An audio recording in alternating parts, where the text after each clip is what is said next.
Yesterday, our East preview. Today, we get to the West. We talked yesterday, there was a fairly clear delineation.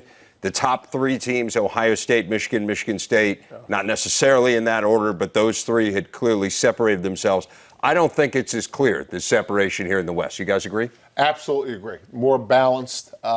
There's still a separation, obviously, yes, but not as clear-cut as the East for sure. Well, you have more people in the West that have an opportunity to represent the West in the Big Ten championship game.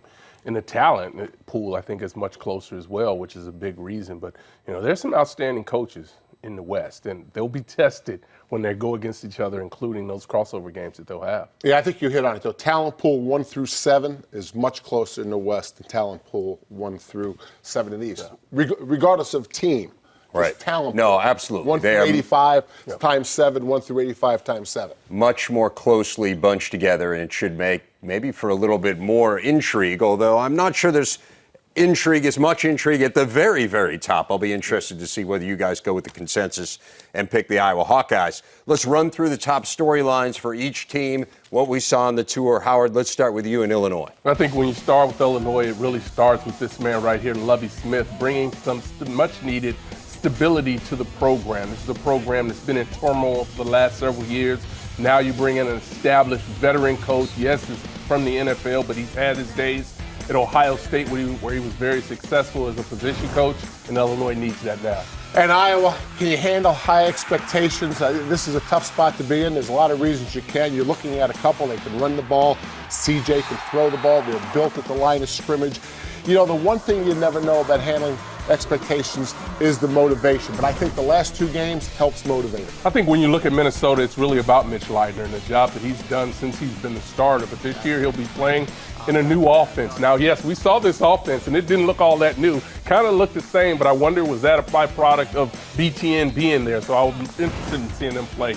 The X and O storyline at Nebraska is their offensive identity. Are they going to try to be balanced like they were most of the year in the pro formation, or are they going to go to the UCLA where they ran the ball most of the time?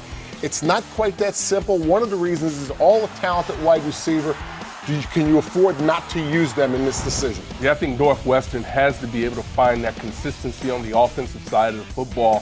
When you talk about Clayton Thorson, didn't have the kind of year that he would have liked to have at the quarterback position. I don't know he'll be much better. When you have a defense as good as the one that they have, if the offense can have just a notch up as far as improvement is concerned, they'll be better. What defines progress at Purdue? You look at non-conference, they can win 2 of those non-conference games. You look at conference play, there's at least 3 teams on their schedule that are in similar situations. Gauge how they're doing against the matchup opponents, and how about the difference of new offensive and defensive coordinators? You want to see some good football? You only need to go to Wisconsin and see the schedule that they have.